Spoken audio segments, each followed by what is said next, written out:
Are there any stories you can tell us about what's happened in some of these events that you've carried out? Yeah, there's one that's kind of near and dear to my heart. My father had vascular dementia for the past 3 or 4 years, and brilliant PhD who used to lecture in a 500-seat auditorium in a conservatory in Cincinnati. And the last 4 years of his life, he couldn't even put a sentence together. So we sing, at the close of our concerts, we sing Chris Tomlin's I Will Rise. It's a marvelous choral arrangement done by Beckenhorst Press, and it's, double choir and this kind of thing. It's the best choral arrangement of a worship song I've ever seen.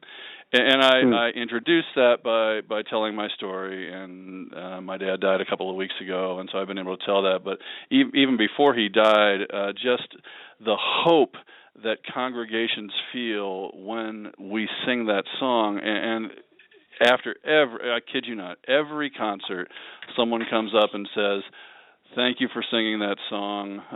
We just buried my mom, and it was the same thing." Or husbands come up with tears in their eyes saying, "My wife is slowly fading away. Thank you for giving me hope. Thank you for the reminder." I think that song at that point in the concert just reminds people of the fact that, as the wonderful hymn says, we have strength for today and bright hope for tomorrow, and that's what we're promised, and God is faithful in that provision.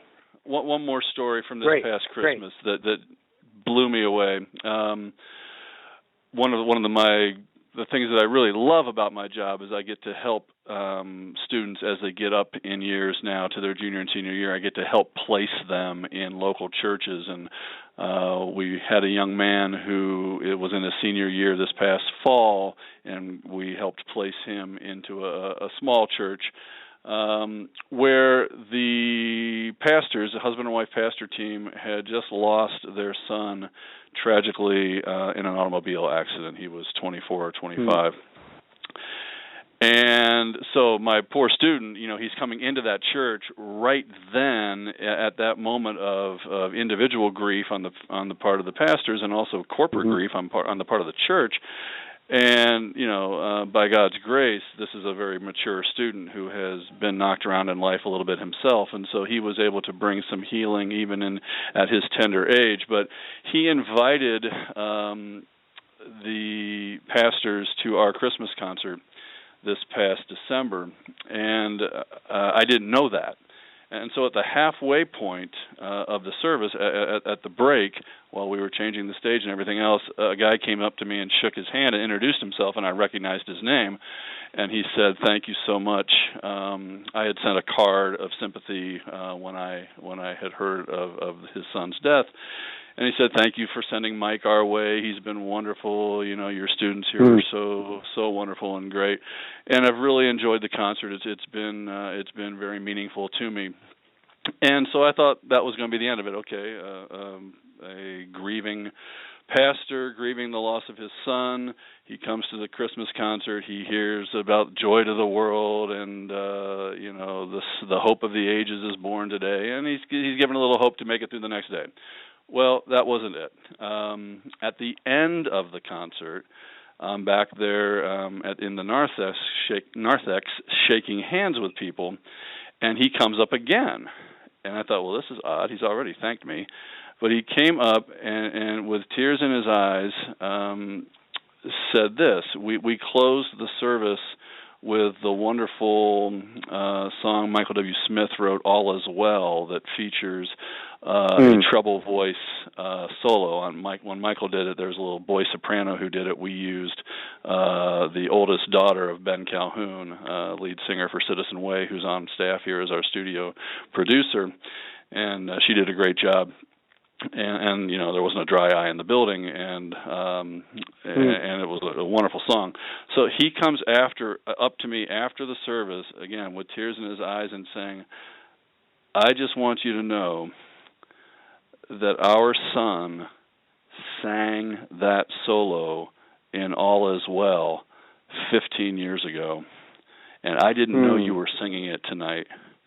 And I sat back in the pew just weeping, and yet in the midst of my grief felt the message of that song that all is, in fact, well. And so I teared up, he teared up. It was just such a sacred moment that a guy who came just to hear some Christmas music, right?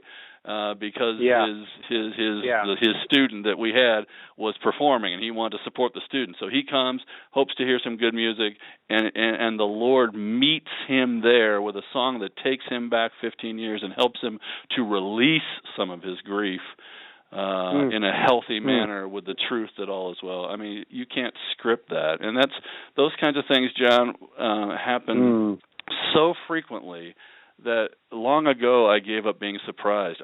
My jaw drops and I'm in awe of how the Holy Spirit brings the people to the concerts that need to hear what we want to sing. And I tell our students, look, you're probably tired of singing this song. You've sung this song all semester, but you have no idea who the Lord is going to bring in to hear this message and transform a life. And I pound that message home because they need to recognize how important they are as worship leaders and facilitators, even in just their singing in the tenor section of the choir. Still an important role.